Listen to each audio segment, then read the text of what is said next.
said starting. Oh, there we go. Hello. This week we're going to be talking about Theresa May, and she said this week that schools should take more responsibility over, well, be legally required to take more action against terrorists and extremists in their schools. You know, like universities wouldn't be allowed extreme views to come in and speak. You know, Oxford's got the debate society, which recently had EDL in, so they wouldn't be allowed to, or Britain First, whatever he is now, that bloke. But yesterday, Matteo met Theresa May, and ironically, go on, explain what award she got. Politician of the Year, which I thought was probably one of the most ironic titles someone like her could get. You know, I mean, it was just insulting to everybody that considers themselves a decent person, I'd say. It's absolutely. And I think it was an insult to every single good MP out there, and there are some really, really good, deserving people that are trying to do something good for Parliament and for the people. And her, just because, and they quoted because she was the longest running Home Office Minister, which I think is ridiculous. Just because she's the longest running, I think that's one of the worst things we've had in this country. You know, I mean, she's removed more rights in her time in office than most British governments have done in a sweeping sort of set of reforms. And she's I can't. Yeah, go on. I was going to say, I can't understand how someone like Theresa May, when she must be the most memed female in politics. She must be. Like, considering what she's done, and not only that, what with the David Blunkett one as well, with him getting that award as well. That's two people who have took human rights away from people who are telling the truth. It's like, oh, we're going to give you a medal now because you got those fucking activists, didn't you? You got them right by the ball. That's what it's about. It's a bit like Tony Blair getting this Save the Children award, and you hear people say, well, he's done good in this country. Right, now let's see what he did in this country. How many children from when he was Prime Minister have been killed in the wars that are now ongoing from Iraq? You know, how many children are now paying tuition fees that he introduced? You know, it might be the Conservatives that increased it, but he was the one who first introduced it.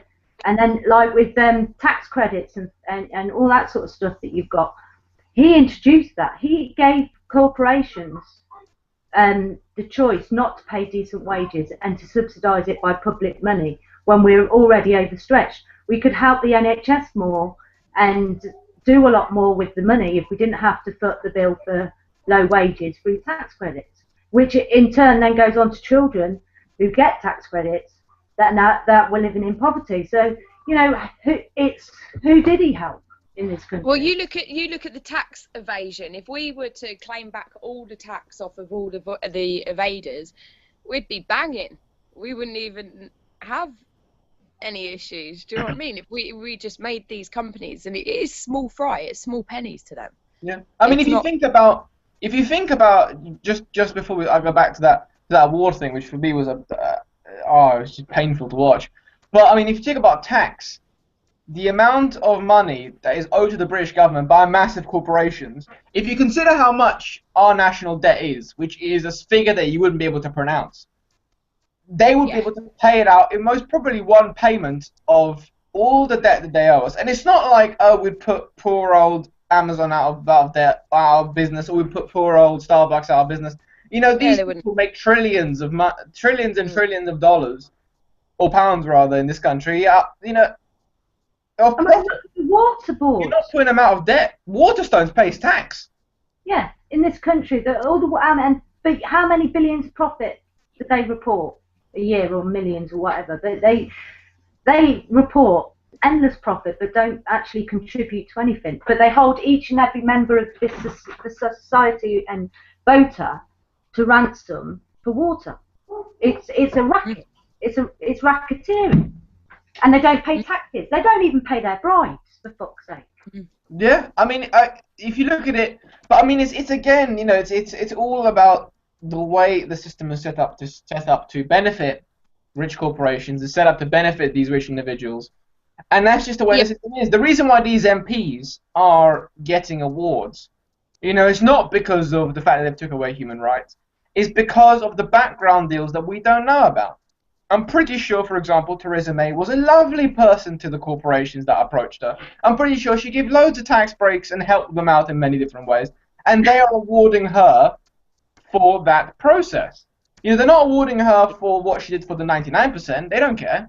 They're awarding her for what she did for the 1%. So out of all the politicians, the one that the 1% or those kind of people prefer or liked or really, she did her thing for the rich, was Theresa May for this year, and that's why she won that award. You know, and it's gonna in a system where a corporation will weigh up how much it costs to break human rights over the loss it would make through profiting, and then they choose the avenue of breaking the human rights because the fine itself and the lawsuit is less. Yeah. Today they were on I think it was the BBC News. It might have been Channel 4 actually. They were going on about the Ebola vaccine that they've tested on 20 patients, and they've now deemed it safe. You know, early studies deem it safe on 20 patients. Now, are they allowed? GlaxoSmithKline, what are they called? Yeah, GlaxoSmithKline or something. Yeah. Yeah. They don't want to take full responsibility in case people die from side effects or anything. So they're saying that why should they burden the responsibility sort of thing. So they're looking to I can't say the word. But they're looking for a way that somebody else will help take responsibility for the but they're not splitting their profits. They're not saying, hang on, right, this person can have a share of the profits. They're saying, look, we want the profits and we want government legislation to protect us from if we kill those people. Look at that. What was that drug that they gave pregnant women where it caused all the birth defects and things like that? They don't want another case like that. So they're protecting their asses, but they don't really want to. They're not going to share the profits. They just want to share the liability. But you see, I mean, that's corporations for. I mean, it's not. You know, they're not hard to understand. They just want to make money They just want to make as much money as possible. It's the governments that have to stand up to them and say, well, okay, you know, you're doing this, fine, but no, you have to take responsibility for your actions. You have to stand up for what you decided to do, and you've got to take the consequences if your medicine ends up killing more people than it saves. You know, that is your responsibility. You shouldn't be for the government to legislate to protect the corporations. But that's exactly what happens. I mean, David Blunkett, for example, he's the reason why we don't have fair trials in this country anymore for anybody that is deemed a terrorist. You know, if you get classed as a terrorist, you can be kept indefinitely in jail without ever seeing a trial. Theresa May has. Well, the first thing you'll know about being there is on your way there. You know, that's quite frightening that you won't even know anything. And the profiles, I know for a fact, our profiles on the database are huge. I know that, and you look at it and wonder whether, depending on how far up you get and how much information you plug and how many people you reach, how they allow it to get so far before they actually start doing that. Because what about the people that haven't got anybody to fight for them or don't know where to go? You know, look at Nelson Mandela. He wasn't allowed to see family and things like that. They're not going to be any nicer to us. They're not going to be any... That new terror court, they don't have to be. They can arrest you. They don't have to tell you why. They can take you to and detain you. You won't even hear the charges. You won't even go to court to defend yourself. It will be done with a third party acting in between you and the court. You know, that's, you know, even your family don't know. No. That's, you know, and a lot of people say that we judge society by how we treat our weakest, but do we not judge society by how those in power impose laws? Do you know what I mean? That, you know, we should be having an open, free system, not one that seeks to repress us at every step and opportunity. We should be, you know, that's how you judge a society, is by the laws that you have in place to protect the freedoms of the people, not to repress them. To be honest, the one thing that worries me. Go on.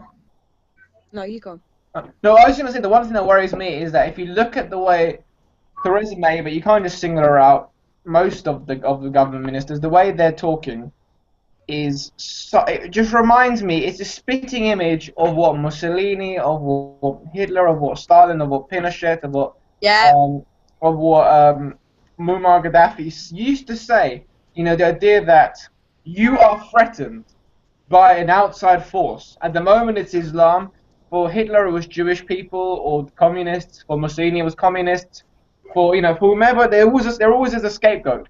But what's the same thing is that they say this is an outside threat. It's a huge threat. You got to worry about it. You got fear for your life. Think of the children. But there is a way we can help you. Give us your human rights, the ones you fought generations upon generations to have. Let us keep them for you so that we can keep you safe. That is the exact same argument every single suppressive regime has used in human history, and yet we're falling for it again. And again and again. When you look at it, right, I have to admit it's so weird, because when you look at people and let's say people who you are unlikely to meet. So celebrities are unlikely to be available to people in the 99%, aren't they? You've all met a celebrity, yeah? Yeah. Yeah. Yeah? You've met a celebrity, obviously. Yeah. Right, how many fucking terrorists you met? But the thing is, really? Terrorists, right? There's more luck of probably winning the lottery, bumping into a celebrity, probably even having a good old moment with him. Do you know what I mean? Than there is meeting a terrorist. That's how much of a threat they are. No, they're everywhere. The government, you've met no end of terrorists, Kiki. You mix with terrorists every day to the government. Yeah. You know, the government, a terrorist is anyone who's against government fucking agenda in their eyes. But surely anyone that's either a Marxist or a activist, or why don't we just stick to the dictionary terms they've got for us rather than just like changing the words? I mean, a terrorist is one man's terrorist is another man's freedom fighter. Yeah. I mean, the only weapon I've got is a freaking potato gun. You know what I mean? A potato gun. That's the best I can do. I reckon I'm a good aim, but I'm not sure it's going to get me through this whole terrorist agenda. I'm not sure. I'm not. It's crazy. Like with terrorists as well. Most terrorists don't state religious reasons for what they're doing. Most terrorists state a political reason or an illegal occupation or some injustice that has been done to the people that they are standing up for. You know, most of it is political. I mean, the IRA was political. Or whatever. That's bullshit. Yeah, they were, yeah. But the Palestinian, I can't remember, libertarians or something, they also gained solidarity with the IRA. Do you know what I mean? But the IRA was kind of religious, wasn't it? To start with, really. I mean, they weren't. They were fighting for independence. They were politics and religion, because of the reason it got so bad was because of the divide between. Ireland was an occupied country. Yeah, but religion pushed it over the edge. Fighters of their country. I would say it was religious tensions played a part, but it wasn't the IRA's aims. Its aims were political. Oh yeah, its aims were political. Like most. In a way, the same as Scotland, but the difference is we haven't got that Protestant Catholic kind of thing that we had so vividly there. Do you know what I mean? Scotland has been with us for a lot longer than Ireland has, though. Scotland's been around. I mean, Scotland's basically the same country as England. You know, to an extent, we're basically identical because we've been. We all just forget about Wales, don't we? Wales is sitting there going, "We're here, we're here. Don't worry about them. We're still here." Isn't Celtic and Rangers Protestant and Catholic? Isn't that why there's so much friction there? I mean, I was actually quite surprised. I don't know that much about it, but actually, from what I understand, Scotland's as much. There's that divide there as well with Protestants and Catholics, which It again comes from English occupation and forcing their religious ways on them. Mm. You know, it's all the divisions that society has created, really. Yeah, religion, nationality, skin color, gender. All these things are things that we've created to divide ourselves and to justify conquering somebody else. Just because they got a different skin color, therefore they look different, therefore it's justifiable for you to imprison that person. Or if they're of a different religion, therefore it's justifiable for you to kill them because they're infidels, etc., etc., etc. That's what's going on. I mean, the whole idea of terrorist, I mean, the idea that if you're a terrorist, you don't have the right to a free trial, I mean, that is just ridiculous in itself. I mean, being a terrorist, a paedophile, or a drug dealer, you should still be given a free trial, fair trial, regardless of what you've done. Because without a trial, without having a fair trial, doing it. You can't say anyone is anything until they've had a trial. Yeah, otherwise, what's the point of having a trial? What's the point of having the law? Yeah. Yeah, but that's what they're trying to do with these new cautions, isn't it? The new caution where you instead of cautions, a policeman will now tell you to pay the victim 125 quid and go round and clean it up or whatever. Bribery. Yeah, but in a way, you're going to admit then. You're going to think, oh, I've got to pay some money, but I'm going to admit to doing it. Whereas if you actually took it to court, you probably wouldn't lose. Because a policeman can't be judicial and juror. Can't say, oh, you definitely did it. He's supposed to hear your side and hear the victim's side and investigate. Well, let's get real. It's not going to be the police, is it? It ain't going to be the police. It's going to be G4S or a company like that. Well, they're basically gunning for the privatization of the police force. That's what they're gunning for.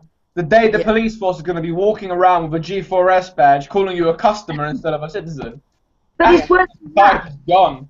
It's worse than that because under the TTIP, one of the things that's been raised is the army will be like manning borders, shipping borders or whatever, and they will shipping zones, and they will be taking a role in protecting corporations. What? Yeah. Oh, the world's gone nuts. And what's worse is this is happening right in front of our eyes. I totally believe what Russell Brand said. There is going to be a revolution. There's no doubt in that. He said that in our interview, actually. He said the exact same thing. He said that it's not about if it's going to happen, it's just about when. It depends on how long we have to wait. We're in it. I did a video, didn't I? And that was what it was about. But you know, what are we waiting for? We keep waiting for this one day. But I think but I don't think anybody realises, right? It's not the UK revolution. The reason I'm in the UK is because I can't speak Arabic, I can't speak Russian, and I can't speak Spanish, right? This revolution has to be a revolution, and I know I don't want to get shot over this. It has to be a global revolution. But it is a global revolution. They're having a revolution. Every country has people rising. Every country has. It has to be global, yeah. And this is the thing. You've got somewhere like the Middle East. They are having their revolution right now as we speak. Do you know what I mean? They're being suppressed to a point where they're going to. That's what totalitarian is. It's people that fucking failed miserably on a revolution. They need the UK.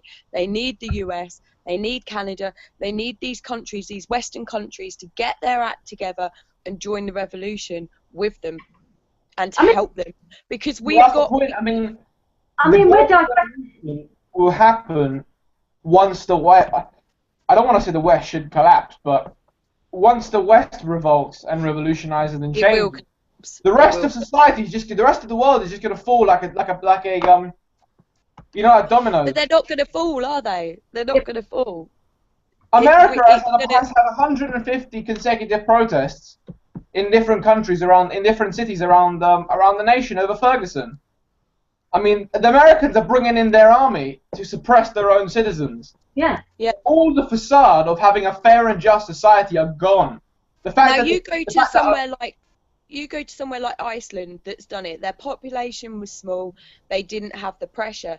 Now, the problem is you have now got a terrorism law to stop us standing together with our Middle Eastern brothers and sisters, because that's the dangerous connection that they're having to break, because we are talking to them daily, weekly. We're connecting with them. We're listening firsthand on the phone, on Google, on like we video linked one last week, didn't we, P? A bloke in Gaza, a doctor, right? We are there listening to what they're doing firsthand. They cannot lie anymore. They can't stop it, and they won't stop it. And when we all come together, that's when the revolution happens. That's the key. It's civil war until then. That's the key. To unite and plan.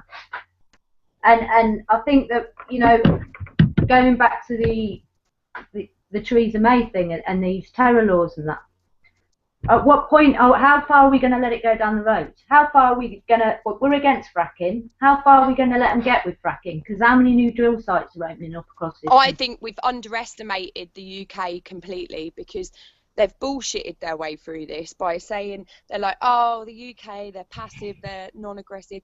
Bollocks. You go back less than 100 years. We are savage. Oh, they know that we are savage.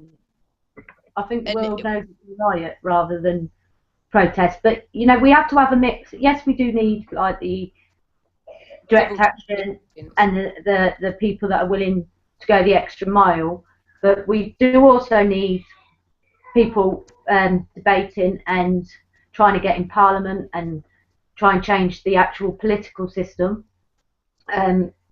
You need to get it on all sides. You need to have people on the street protesting. You need to have people going into Parliament. You need to have people lobbying corporations. You need to have people on all levels. You need to have celebrities joining in as well, because they do lead society. It's a sad fact they do.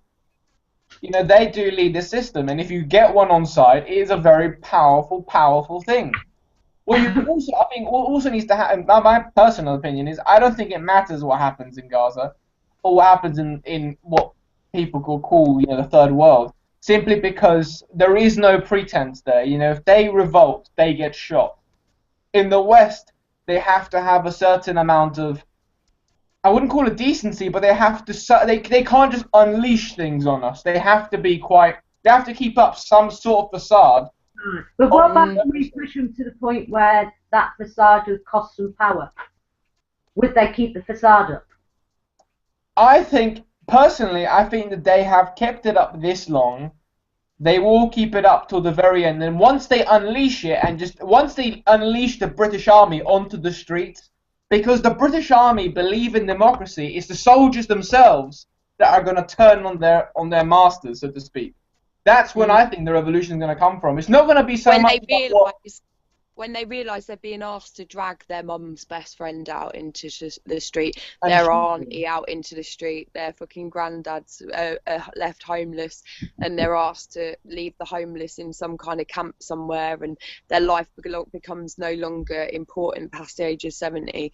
That's when shit's going to change, and it's not going to be long. It really isn't going to be long. It's not. But what I think is going to change.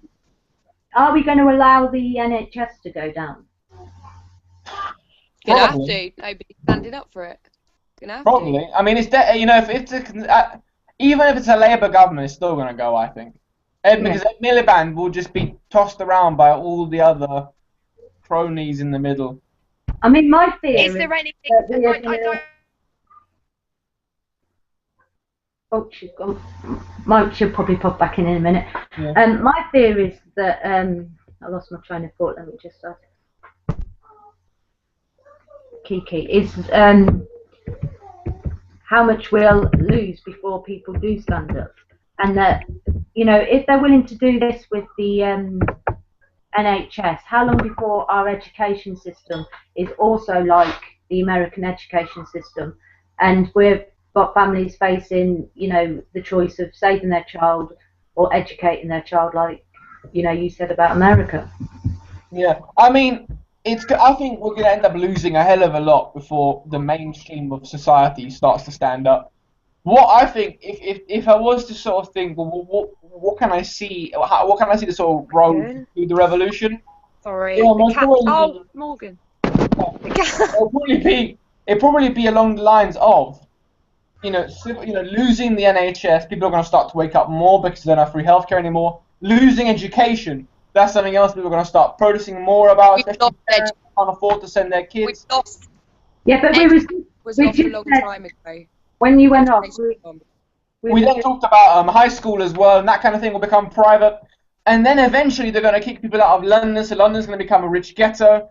Then eventually, once the people have had enough and are literally refusing to work, the government will then force the army upon its people. And then when the army decides to not shoot upon, because they won't, because one thing they've forgotten is that this idea, this facade of democracy that they've placed on the West is not just to brainwash us, but it's also brainwash the police and the army in believing that they're standing up for a higher cause. Once they see that that higher cause doesn't exist because they have to shoot on their own best friend, they're going to say, okay, well, this is clearly screwed up. And they're going to turn on the government. And that's when the government will collapse, because once it loses its army and its police, there's not much left that the government can do but fall. Is there no Morgan, sorry, is there no drastic way of stopping the NHS from being sold off? Is there no drastic way at all? If the Greens sweep over the UK and win a majority. But that's when one thing that the disabled. I can't remember that lady. She does a lot of speaking. She's a comedian. I think she's got cerebral palsy. She and some other disabled people have come out about how many disabled people are affected by the cuts. Now, I didn't actually read the story. I only read the headlines, but from what I gather, it's pretty much what I think, that there is enough disabled in this country. If they all come together and make the conscious decision to vote someone like Greens, they could really upset the apple cart in the next elections. They really could make a difference. I mean, I think what would be amazing for this country, if you wanted to go by sort of party political means, would be a Labour-Green coalition. Simply because I don't think the Labour would disappear overnight, and I don't think the Greens would get enough to create a government. But the two would create a very good coalition, and the Greens would make sure that Labour actually stuck to what they said. Because Labour have a notorious ability of turning incredibly right-wing once they come into power. They have all these amazing leftist ideals, and then they just switch and turn into conservatives as soon as they come into power, like Tony Blair has proved. So is it illegal to start off like an op vote Green? No. Should promote in a minute. Apart from the gagging law, though, the gagging law will put you in jail if you campaign during election time, but I don't think anybody... Only if you spend money on it. Oh, well, there you go. Go ahead. There you go. Op vote Green. On your budget. You can't spend any money. But at the end of the day, activists will say what the fuck they want when they want anyway. There ain't no gagging law that's going to stop that. I still don't believe that it matters who you vote anymore. I think it's all fucking fucked up. I think that whoever is meant to come in goes in. I think that is it. It's bullshit.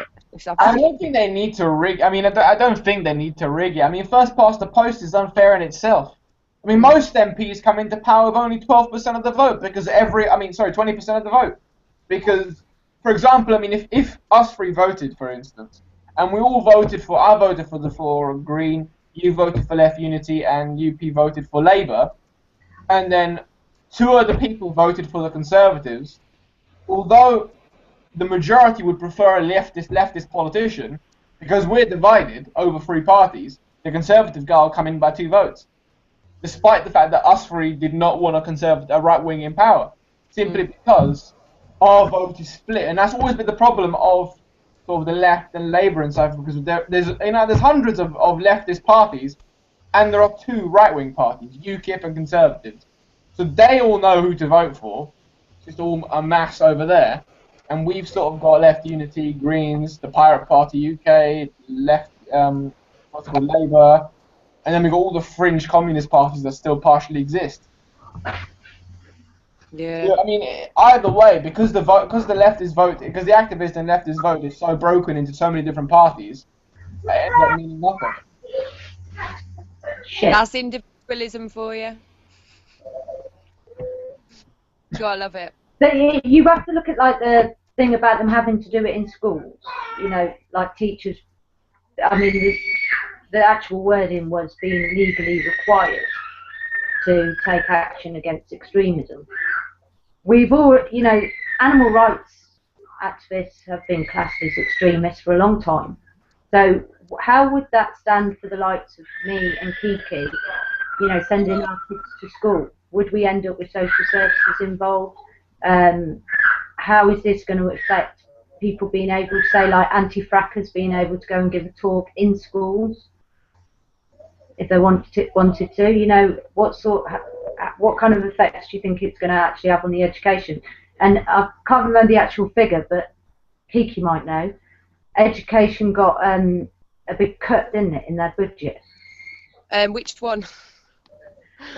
Which one? But how much is it going to cost education to make them? Another 20% cut, isn't it? Another 20% cut in educational funding and other educational schemes. Another cut. God forbid cutting the army or the Secret Service, So what? They got a boost in their funding last election. Yeah. Well, look at Boris's bridge. By 5%, I think it was. 60 million on Boris's bridge. And we're not allowed to use it. 200 disabled and sick people can die in 2010-11, but because of cuts. But we can afford a fucking bridge for 60 million. Parliament. 60 billion on repairing Parliament because it's so crumbly. This Trident. How much did they just spend on their missiles? And they haven't even got submarines to stick them on yet, have they? How much is that? The missiles aren't even ours. That's the irony of it. The missiles aren't even ours. They're the US nuclear. We don't actually own nuclear missiles. The UK does not own its nuclear missiles. They are American missiles that they've lended to us on our submarines, but we have to pay for the upkeep. What? Mates rates. Probably. But the point is that we don't even have the button. The button's in Washington. So if we wanted to blow the world up, we can't even do that, and we're paying for it. Well, maybe that needs to be broadcast more, because a lot of people wouldn't know that. But the people have spoken out again and again about Trident. They don't want Trident. That was a good thing that would have happened if Scotland had got its referendum. Yeah. That they said no more Trident up there, and there is nowhere else to put it. We'll have to go back to US. See you later. The missiles are. Israel can take it. They've got loads. I don't even understand the point of us having missiles. I mean, let's be honest. I mean, if there was a nuclear war, our 3 missiles wouldn't stand a chance over the thousands the US or the thousands that the Chinese have got. Has Israel got 80 or something? Is it, something or is it over 100? Like that, yeah. But I mean, the Russians, for example, have got about, I think it's like 3,000 or 4,000 nuclear warheads rusting in old USS. Israel's only the world's 4th superpower with weaponry, so that means. Mom, why isn't he attacking my phone? They're too busy selling them to everywhere else, aren't they? Who, the Russians or the Israelis? The Israelis. Oh yeah, I'm pretty sure they're selling it to people around the world. Pakistan has obviously got nuclear weapons. Which is a disaster in itself. India's got them. I mean, who thought that was a good idea in the first place? For fuck's sake. I mean, could you imagine if... I don't see how that hasn't fallen into the hands of the Taliban yet. I'm actually incredible. I mean, we should really give a round of applause to the Palestinian Secret Service. I mean, not to Palestinian Secret Service, to the Pakistani Secret Service, that haven't yet been able to hand those nuclear weapons over to the Taliban. They're riddled in corruption, massive amount of scandals, and assassination attempts continuously, and yet still somehow those missiles are still remaining in government hands, which is surprising. Massively surprising. But they could all be bullshit, no? They might not have. It might be like that gold that we were talking about earlier. Well, no, Indian Secret Service have said that they've got them. India has confirmed that Pakistan does have nuclear weapons. Then again, India might be lying, so who knows who's telling the truth? Who knows what government's telling the truth?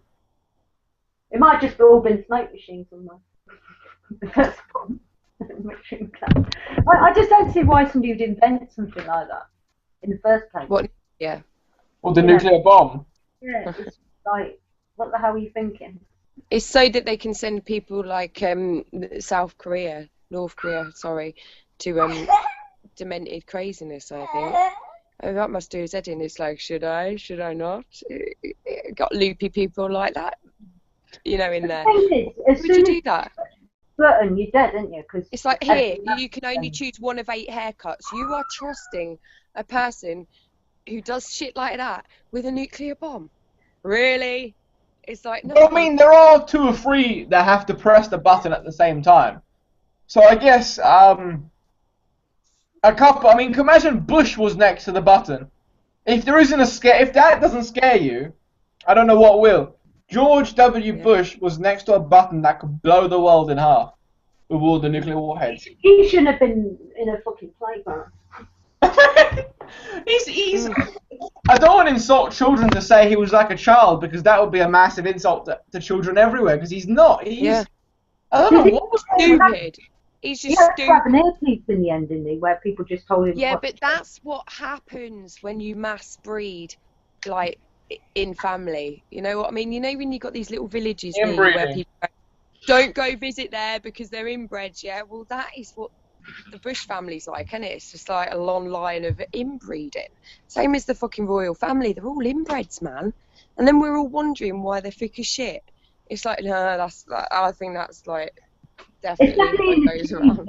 That's why there's rules against things like that. I mean, nature disagrees with it, which is, I mean... Yeah! Do you know what I mean? And then we wonder how Bush got away with being so intelligent. It's like, wow. Yeah. I remember reading a story quite recently that came out of one of the declassified KGB files.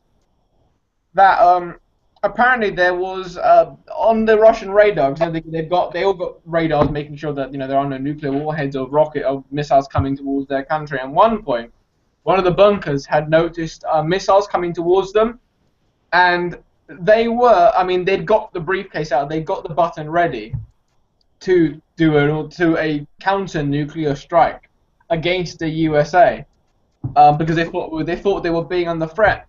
And then a senior general of the US was walking into that bunker to do an inspection, and he made the call. He overrode the other sergeant's decision and called him not to press the nuclear button. And he said that I'll take full responsibility for it. And thank God somebody like that did. I mean, there are loads of close calls of trigger-happy officers wanting to press the button because of something so small like that, and then somebody else managing to step in. It's almost like it's almost fated in a way, because you didn't have to walk into that bunker at that right time. But there's a lot of these kind of scenarios, and you just got to wonder how the world's balance is on a very, very, very, very delicate knife edge. At any point. And psychopaths who would wipe out a whole freaking country just to make a point. Yeah, but in the process, that country would wipe that back out, and then another country would. Yeah, but they wouldn't have. If that happens, we're going to end up this time. It's going to be like a free for all. If everybody launching all of their nuclear weapons, it'd be apocalypse. And that'll be the end of the world. And then they will be going into their bunkers, and then we'll all be screwed because we don't have bunkers. But there are they can't live. They can only live down there so long. Do you know what I mean? And if they do, well done to you, because what's the point in living in a bunker for the rest of your days? Well, I mean, it wouldn't be that. I mean, it wouldn't be that long for the world to fix itself. I remember the National Geographic did an example of if all human beings disappeared tomorrow.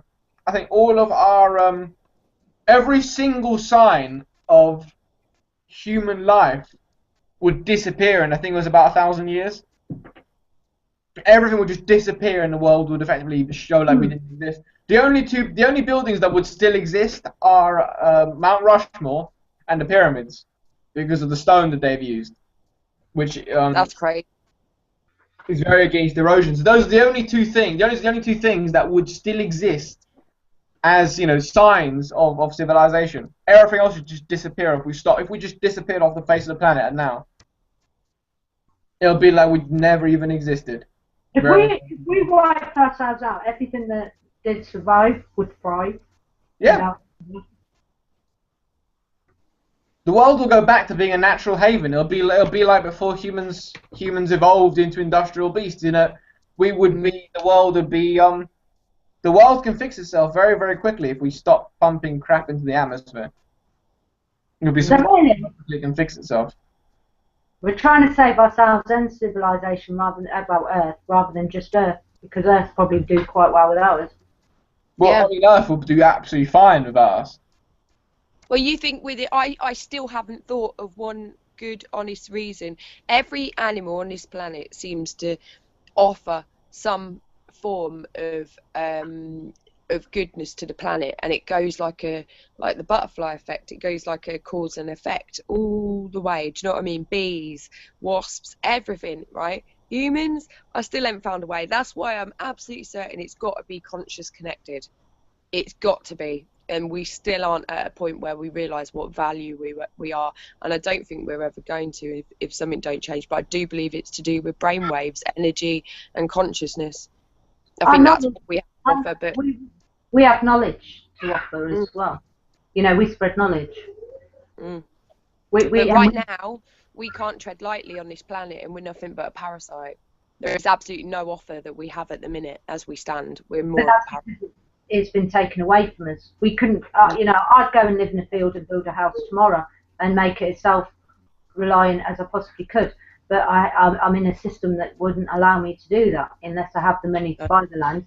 Then I'd have to have planning permission off the council, and they'd probably tell me no. But you see, the point of that is that, you know, I mean, that's where I don't think anarchism, for example, of that nature would work, simply because, you know, if you look at animals, there are roughly, I mean, you know, other animal species normally about 100,000 of the species, the more common ones, about 100,000, 200,000, 300,000. We have 8 billion humans on this planet. You know, we are more than any other animal in existence.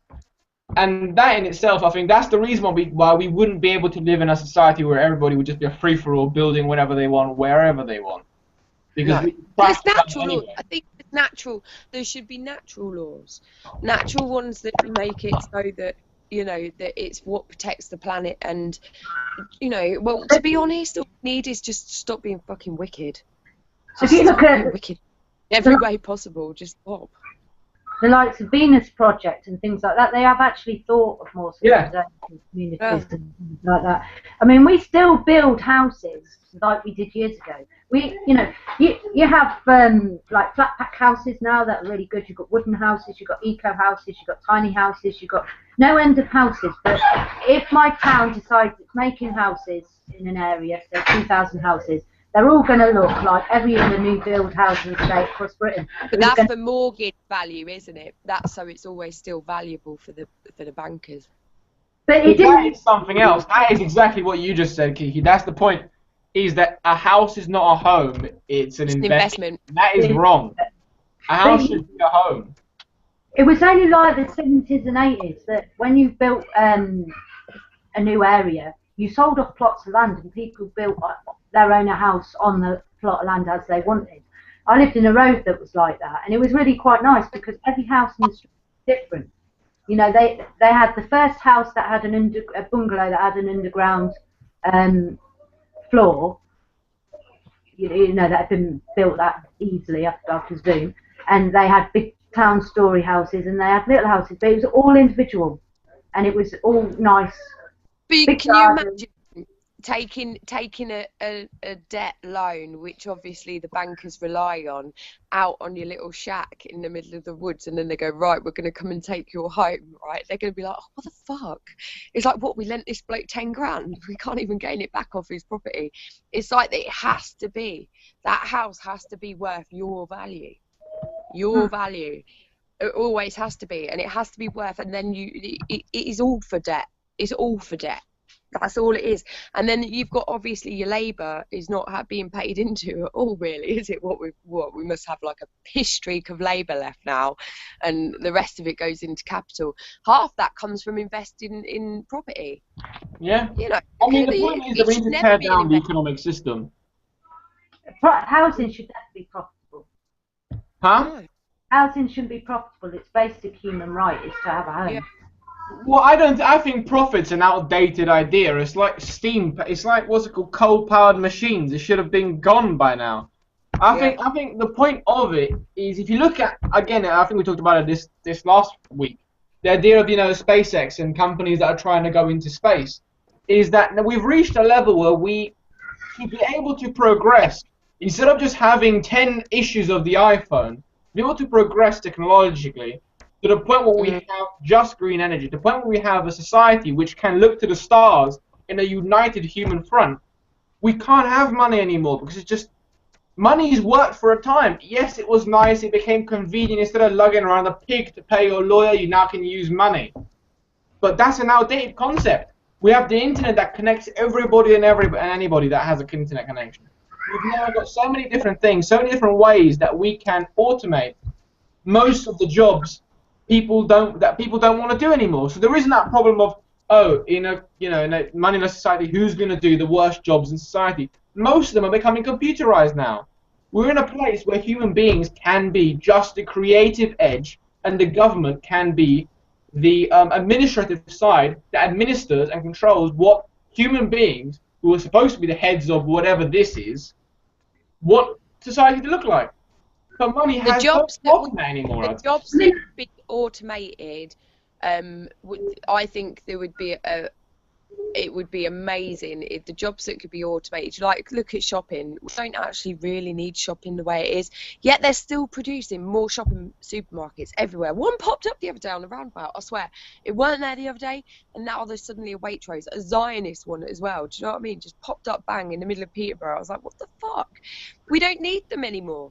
No, the internet can provide all of that for you. It's like selling newspapers. Do you know what I mean? It's like, get that shit out of my face. We don't need this newspaper. Stop killing them trees for those newspapers. Nobody gives a damn apart from blokes sitting on the toilet for 3 hours, reading the Sun, looking at page 3, fapping. I don't know, right? But the Sun, that's all it's worth, and probably wiping their arse on it afterwards. I would only use it for little tray liners. I wouldn't use it for nothing else. But what is the point in it? There's no point. They are pushing it because it's profit. And they know there's people that still rely. The news in a newspaper is the added bonus. What they're interested in is how many adverts they can sell in the back of that paper, and that's how they're making their money. They couldn't give a shit if you don't read it. And that's the problem, is that with capitalism, the point is that you've got to try and you've got to make every industry into an industry that can make money. Well, if you look at journalism, for example, money just doesn't work with journalism because you're supposed to go out and get a story and people are going to read it. In which part of that does money even take place? It doesn't. It doesn't make sense. It just doesn't make. It's like train lines, for example. How the hell can those be private? Where you're going to have 3 different train lines running parallel to each other, and you just pick which station costs less. How can they be private when they were built by the hard-working men of this country? Do you know what I mean? It doesn't make sense. That's the people's rail, and there is so much that I'd like to do and see in the world, but I can't even afford to do it in England. Do you know what I mean? There's a lot in England I'd like to go and see. I'd like to go to Scotland, but I couldn't afford to train fare going to Scotland. No. But you see, even if it wasn't built by the people, constructed by the government, whatever, in a capitalist system, it just doesn't work because capitalism thrives on competition. You can't have competition in train lines because there is one train going to that destination and that is it. You're not going to wait for a Virgin train, even though 3 other trains pass. You're going to get on the first train that you want to get on. That's just the way it is. Or for example, oil resource companies. How can you have a profit over? How can you have competition with resources? Because the majority of them are owned by the same company. Competition, isn't there? Because posh people will always use Virgin trains. They will always want to use the better trains. They will always want to use the ones that we are being pushed out of all the good things in life. Be it transport, NHS, healthcare, education. Education's totally being bought out now. Yeah. Education, chocolate, right? Everything we are being pushed out of. Because look at education, right? There's proof in the pudding. There was a study done that private schooling is now you're disadvantaged if you don't go there. That says it all. That says it all. If you can't pay for it, you're disadvantaged. But you are. The rich have won education. Because a private school, you know, they have so much smaller, they can afford, because they've got the funding from the profit that they're making, they can have smaller class sizes. Academies are like the It's not just about education, it's more about networking centres. For example, you go to Eton, you're set for life. They've been sold. The academies, that's it. They are a sold school. They are now owned by a corporation, right? I'm sorry, but they are the lime scale with shit stuck to it in the toilet. They are not even like worth school anymore. I'm sorry. The minute my child's school gets academised, I've got one out now because there's no other secondary schools at the academy. But it's not even a choice for the schools. They're out. It's not even a choice for the schools. Even schools that don't want to be academised are being forced into becoming academies. And you know, like where my boys go is a village school, and what they've done is they've clubbed together with other village schools in the area to form that academy that the government is pressurising them to form. It's a cooperative, isn't it? Yeah, which, you know, it's great if your schools had that idea, but, you know, a lot in town schools and things, they haven't got that community protection field that they feel like a school has, and it will just they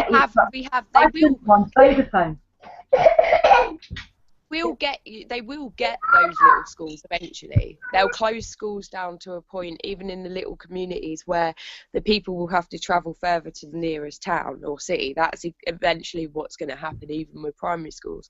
But we've lost education. We might as well just face up to the fact we've lost education. That's been sold. There's no point fighting for that. I've been fighting for that for 3-4 years now. It's gone. It's gone. We lost the rights to that 2-3 years ago. I mean, the point of it is the NHS is still achievable. We've still got a chance to save the NHS. Education, fuck it, mate. It's gone.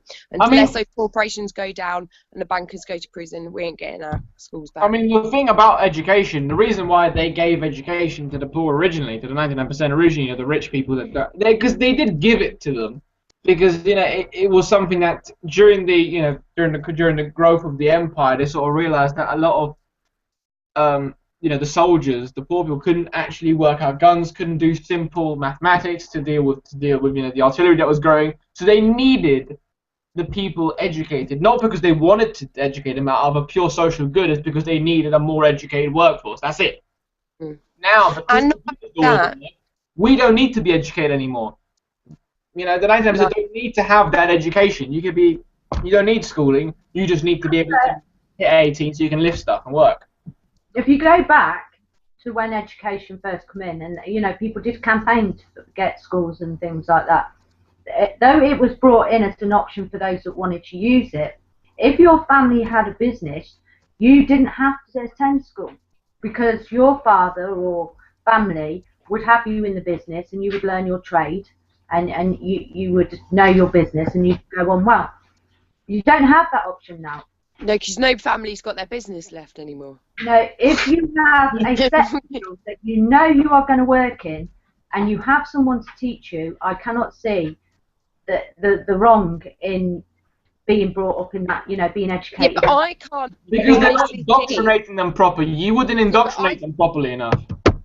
I think as well, not only that, they don't realise the agenda that's been put forth in every country, like it's happened, that when a debt is owed, it is repaid because they can't repay it. They know that they can't repay it. Exactly when they go in with their little briefcase wankers to these other countries and they go, right, here we go, we're going to give you this debt to get you out the shit with this money, and then we're going to painstakingly take your services. And that's what's happening to the UK. They're taking our services because we can't afford to pay things back. We are giving services away. We're selling. I would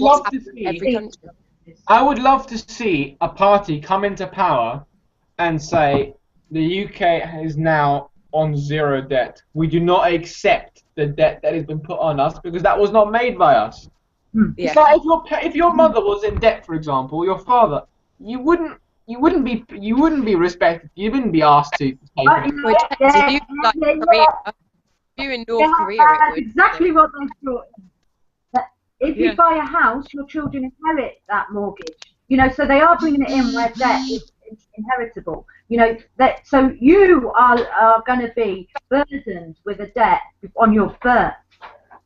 Where is the social justice in that? You know, my mum might be a right cow, but you know, happened to be born in a time when mortgages were passed down. Now I've got this saddling debt for life. That over some, you know, property I might never have even been in. Yeah, I mean, you're an individual, you're a different person. I think governments do the same thing. You know, we didn't ask for this debt. We didn't get involved in this debt. The previous generation and the generation before them might have, they screwed up big time with all this debt. The rich screwed up big time and made all this debt. They should pay for it. The government should say, we will help you get the debt back by hunting these people down, these rich individuals, maybe Tony Blair, those kind of people. But we don't actually hunt. Oh, we can, can't we? On a Wednesday in Wales. Yeah. We could, you know, there's so much evidence, like over the Great Depression and things like that, about how people instigated it to happen by buying shares and withdrawing them quickly to make it look like the markets were manipulation of the stock market. Yeah, market manipulation. That happens still today. Yeah, and there's evidence of that. And based on that, the next government should say that actually, because of your underhand dealings, we no longer accept that we owe you this money. Yeah. I mean, how can you, for example, just to say, you know, I mean, dealing in commodities, how does that even make sense? The point that you can buy rice, you can buy the price of rice for, let's say, I don't know, $10,000, and then you can sell it a couple of hours later for $12,000, and you've made $2,000 doing absolutely nothing. You've never actually physically owned that rice. Yeah, but that's slavery, isn't it? That's just slavery. That's the human centipede that consumerism is. But not just that, I mean, these bankers make millions off of this speculation. But what that does, every time you've made that 2,000, you've lifted up the price by $1 or $2 for rice in, say, for example, India. And that's why with it, when they say with the, yeah, the depopulation agenda, it's like, come on, man. Right, they need us. They need us so bad. But who else are they going to live off the back of? Of course, there's no depopulation agenda for, you know, you look at Ebola. It's wiping out so many. There's 3 extra being born for every person dead.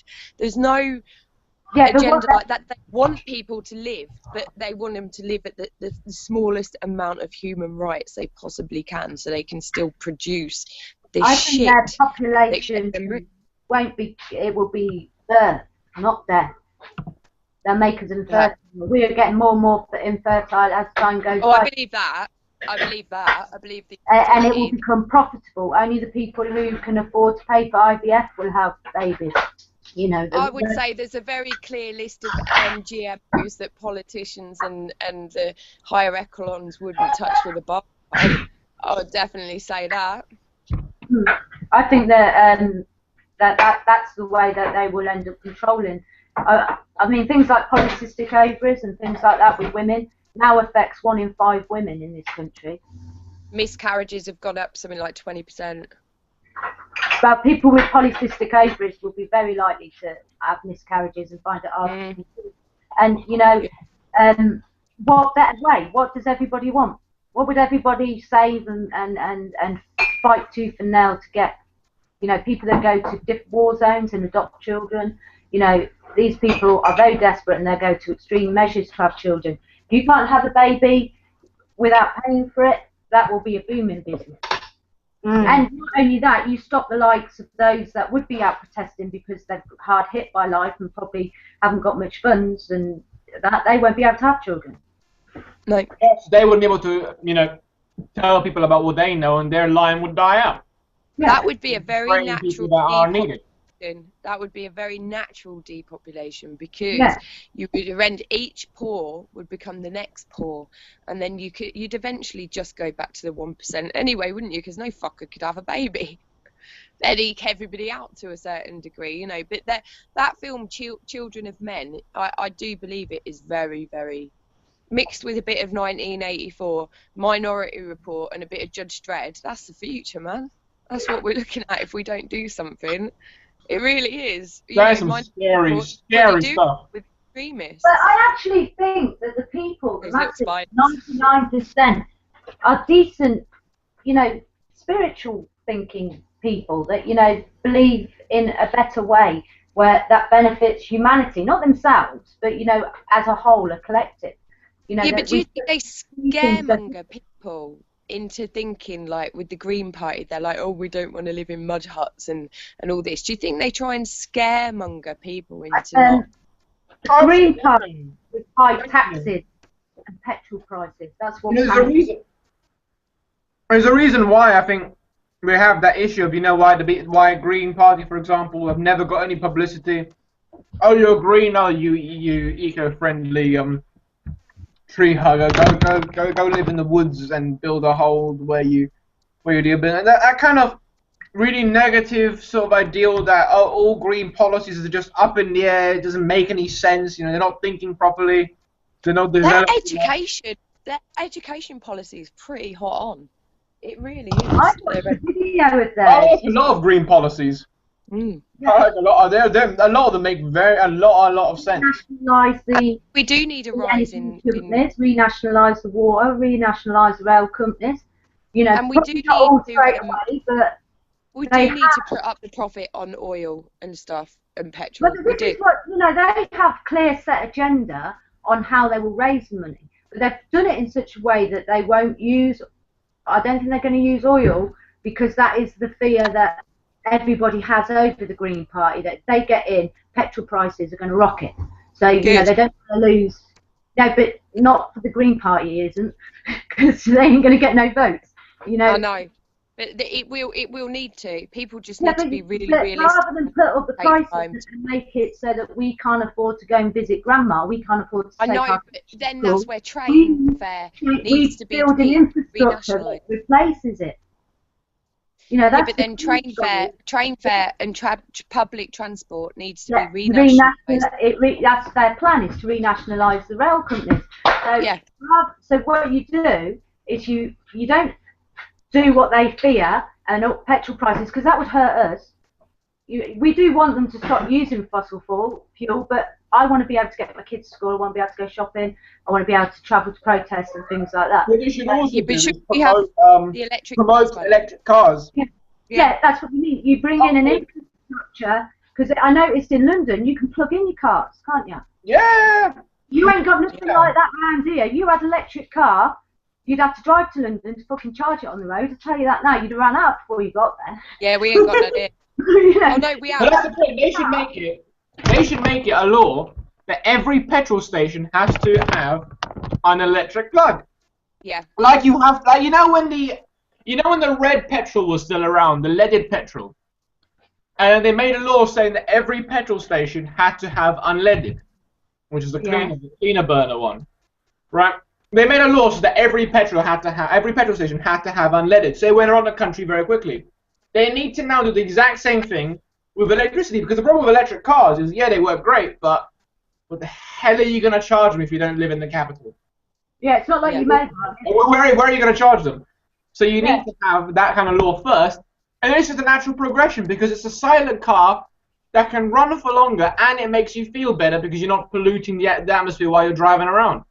So I think trams to replace trams as well. Trams have always been more, you know, if we're going to find a way to produce electricity in a more economic way, which we will, it won't produce, you know, if we get into some form of way that we can change it, we know there's better ways out there.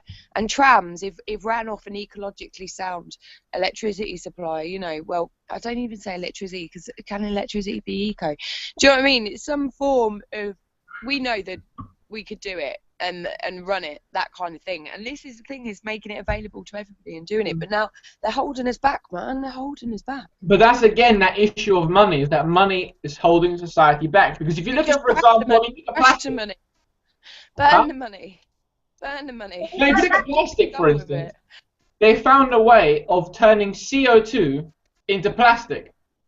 So instead of using oil to turn it into plastic, you just take that stuff that's out of the atmosphere and turn it into Lego, for example, or kids' toys. So you can have still that, but it's an ecological version of plastic.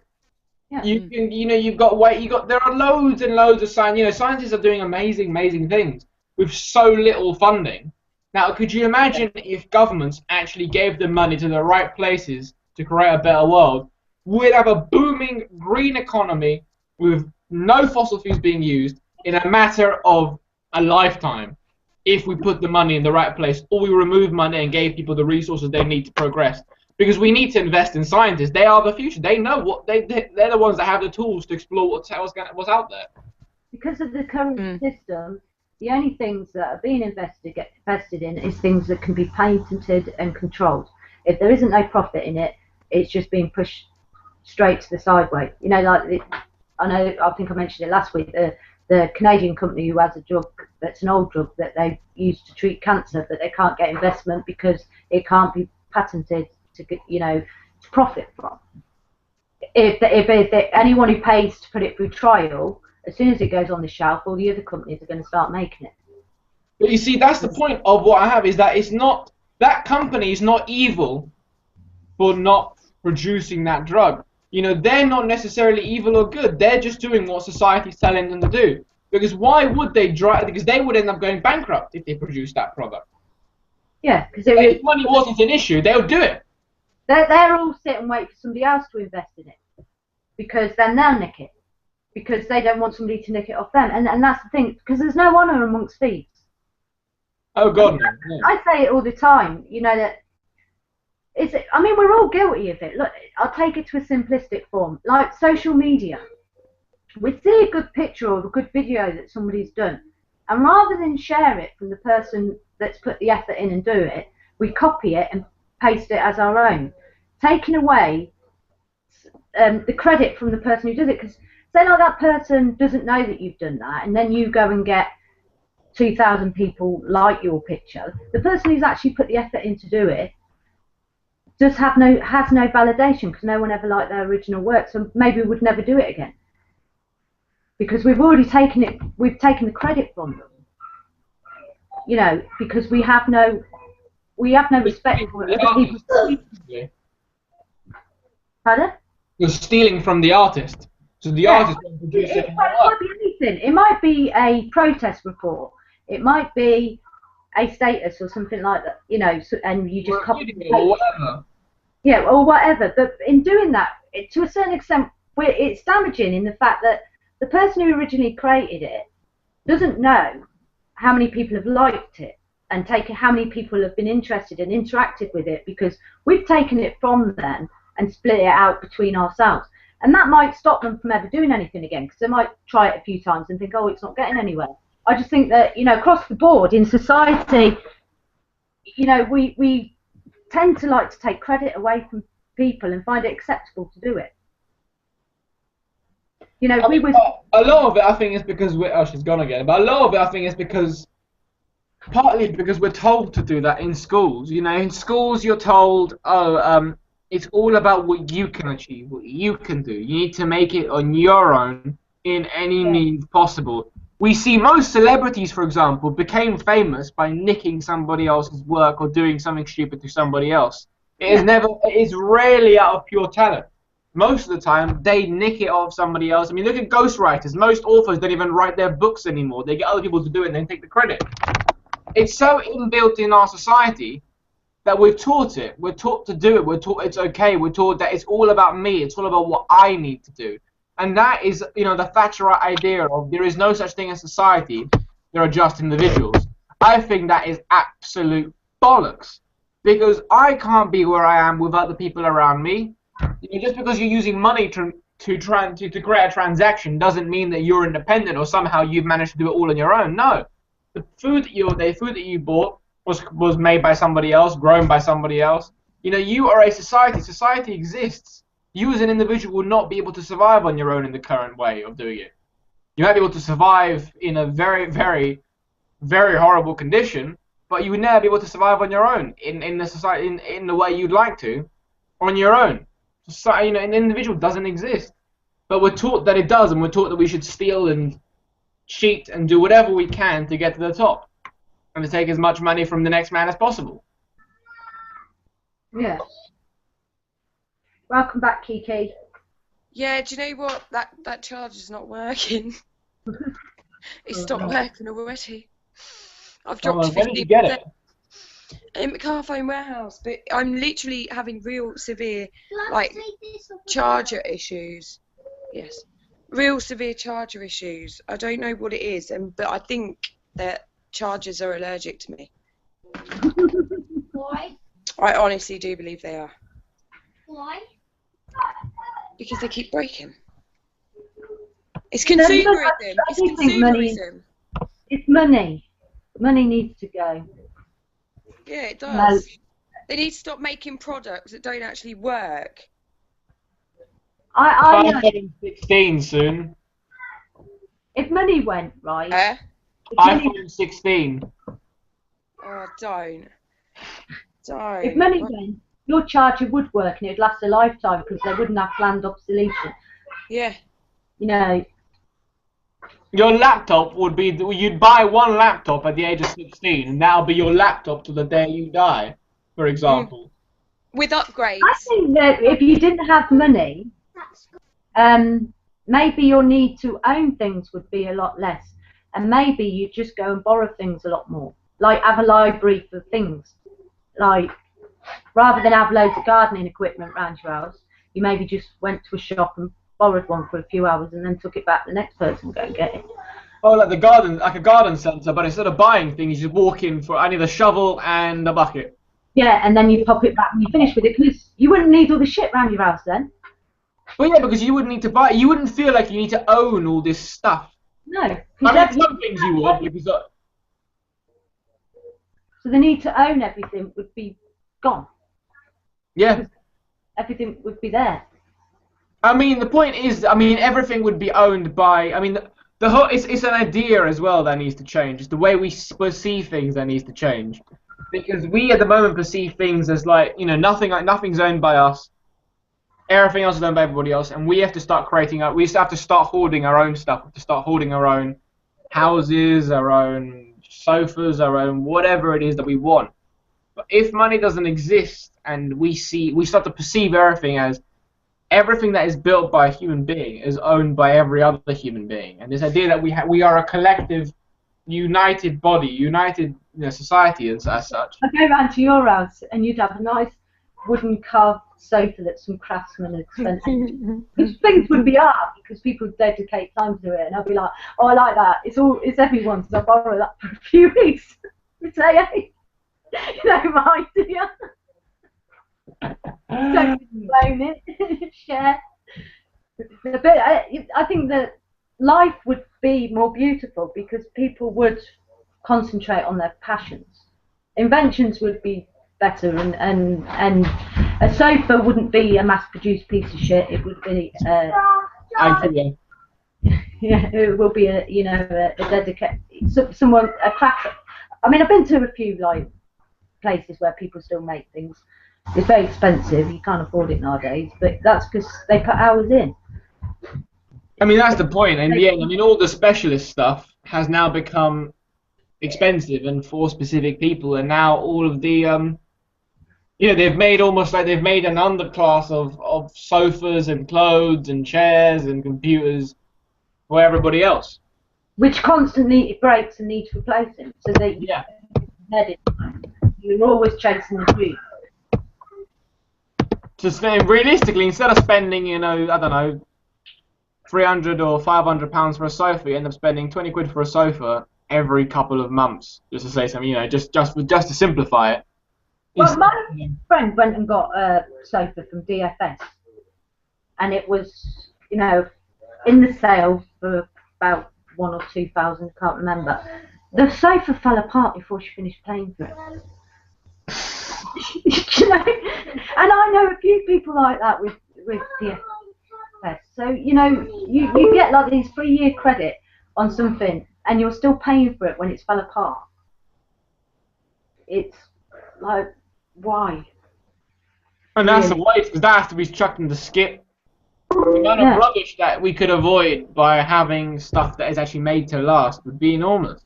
You wouldn't need to throw away so many things every year.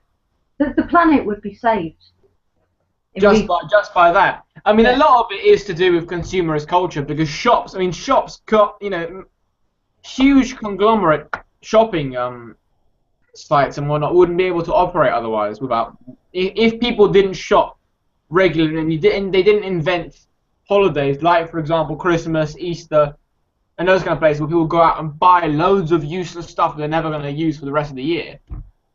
They wouldn't be able to operate because they need things like Black Friday, they need things like Christmas coming up, they need things like Easter to produce merchandise which pumps up their sales because shopping sites are doing terribly.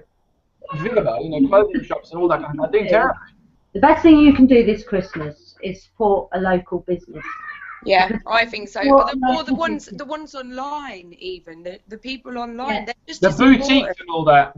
Yeah, but even local businesses have their limits. They have their limits still, you know, because there's still places where you go out and shop for the new age, for the, you know, for this kind of revolution that we're taking on. It is going to be a lot online, and that needs to be considered as well for a revolutionary sort of like move. Yeah, but when you shop online, you shouldn't be buying new. When you shop online for your Christmas stuff, you shouldn't be buying new. I don't. You know, you could as an act of rebellion, if you go on eBay and buy something that's been used. Problem is, you're never going to get that while they're bringing out the new PlayStation and Xbox at the same time, where kids have to, their friends upgrade to the Xbox One, so the kids with the Xbox 360 are then no longer in contact with their friends. They're doing it they're socially destroying people while they're doing it as well. Because there are gamers out there who don't want to lose all their friends just because their mates upgraded to the newest model. So they are going to beg their mum to upgrade them to the newest model. It's social bullying in a way. It's bullying in the sense that if you as a child don't have the latest trainers, don't have the latest games console or whatever it is, you get isolated by the kids themselves. So the kids are already being used at such a young age to enforce product. That's very much in like the poorer communities. Like when you get to like private schools and things like that, they don't go on about trainers and shit like that because they've all got, you know. They've all got that crap, so why would they talk about it? You know what? Adidas probably ain't good enough for them. Do you know what I mean? It's probably a bit chubby for them.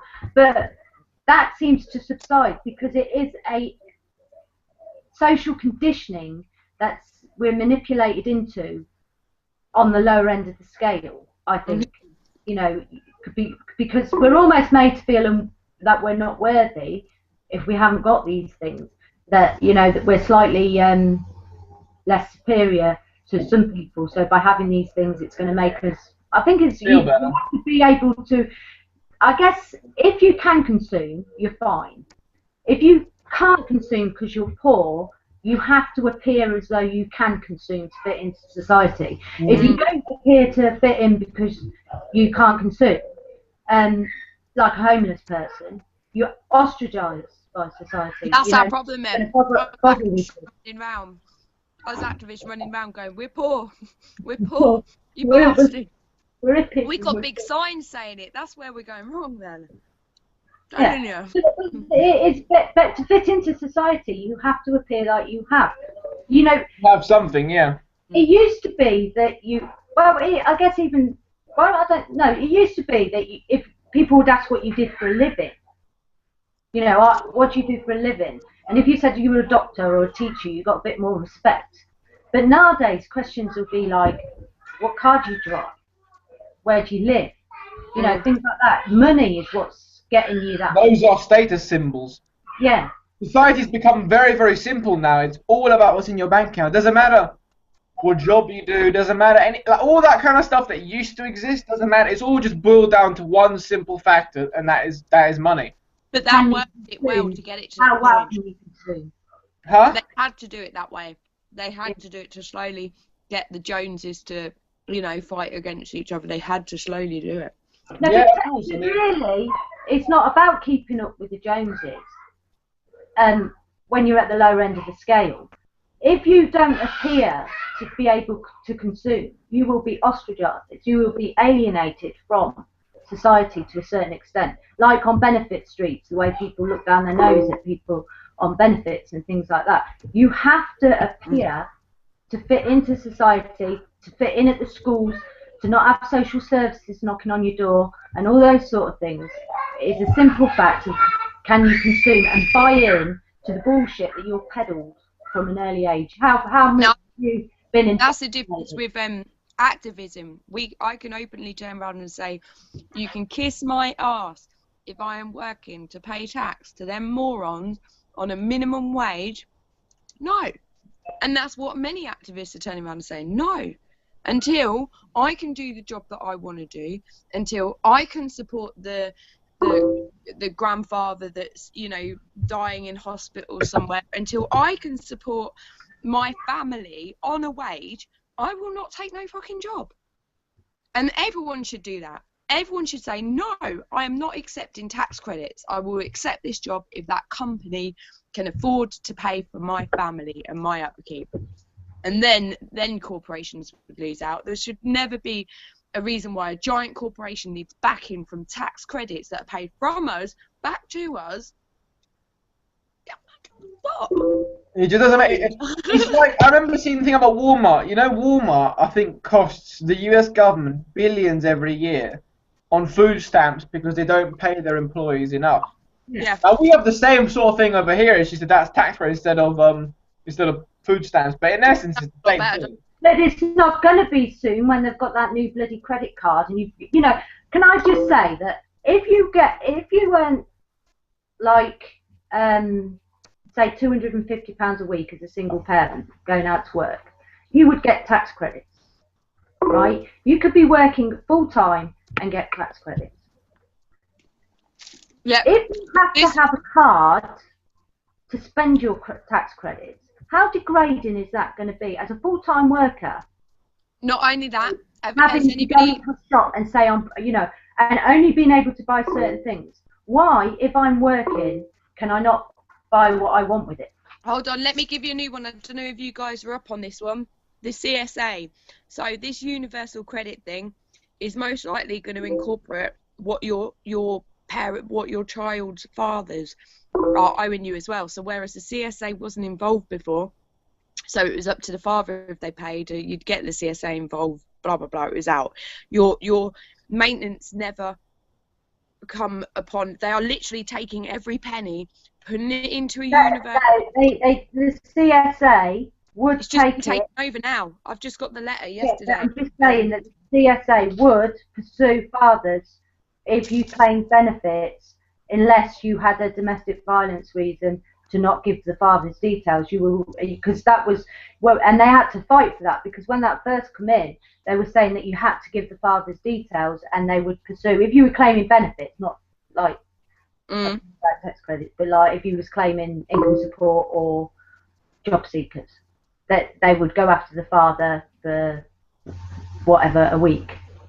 So they forced that onto pay. It was through campaigning that they stopped it on the fact that, say, like you're suffering domestic violence and dragging the father in now and having to supply the details could put you and your child in danger. They did change that.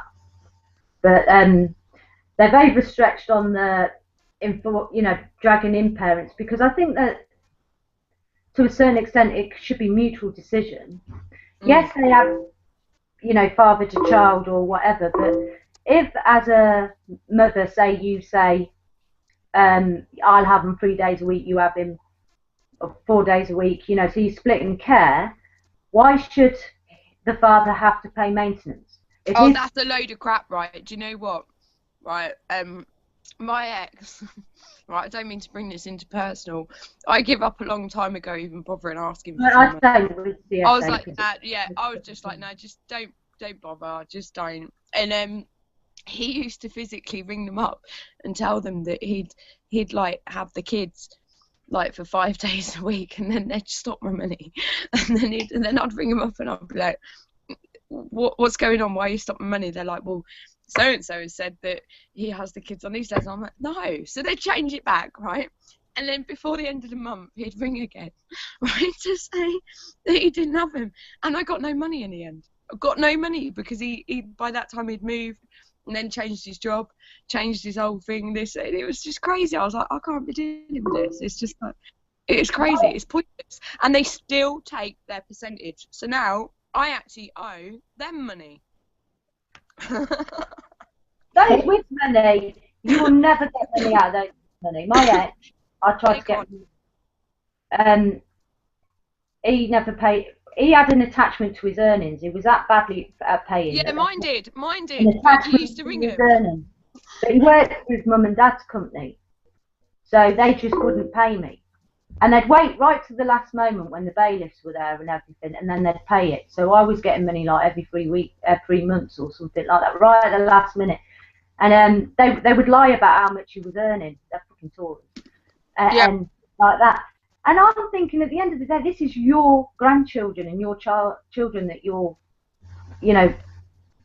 are losing out.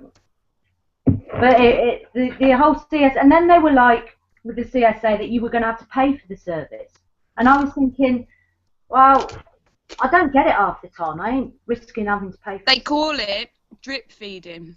They actually call it drip feeding because they only give you what they can get, but they still take their percentage.